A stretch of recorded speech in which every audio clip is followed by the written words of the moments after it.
Bagaimana kalau kegagalan sebenarnya cuma label yang diajarkan sejak kecil? Mundur satu step.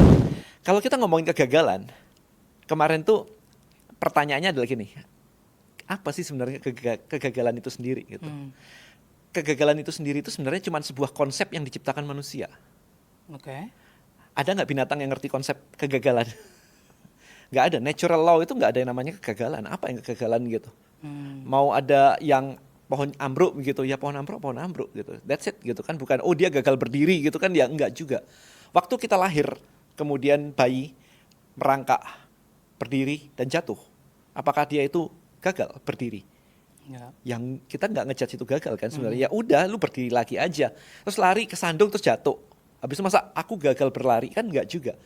Ya udah, lu berdiri lagi, lari lagi aja. Jatuh lagi, ya udah berdiri lagi, lari lagi. Sampai society mengajarkan sebuah konsep kegagalan ketika kita sudah mulai masuk ke dunia yang lebih serius dalam so-called misalnya sekolah, ujian kita gagal.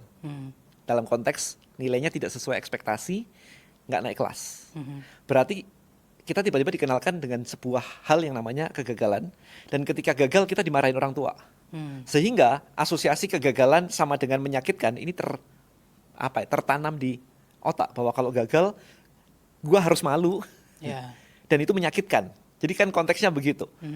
Nah, itu yang jadi problem sebenarnya. Berarti tanpa sebuah ekspektasi nggak ada yang namanya kegagalan. Bener nggak? Kita mau dapetin 100 juta nih misalnya buat bayar utang. Ya. Terus habis itu kerja cuma dapat 10 juta. Wah, aku gagal dapat 100 juta nih. Nggak bisa bayar utang nih ceritanya. Dalam konteks atau perspektif yang berbeda, pertanyaannya berarti kan lu berhasil dapetin 10 juta. Lu tahu caranya dapat 10 juta loh. Mungkin banyak orang yang bahkan nggak tahu caranya dapat 10 juta.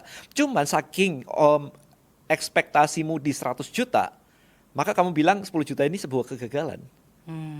Nah, karena disebut sebuah kegagalan, merecall yang namanya tadi trauma lah, malu lah, sakit lah, dan yang lain-lain. Coba kalau itu nggak ada. Dimulai dari lower your expectation dulu, kemudian nggak usah dikasih arti. Dapat 10 juta, ya udah, I know how. Aku tahu caranya dapetin 10 juta. Titik. Sekarang kita cari caranya dapat 100 juta atau 20 juta dulu deh. Gitu cara berpikirnya.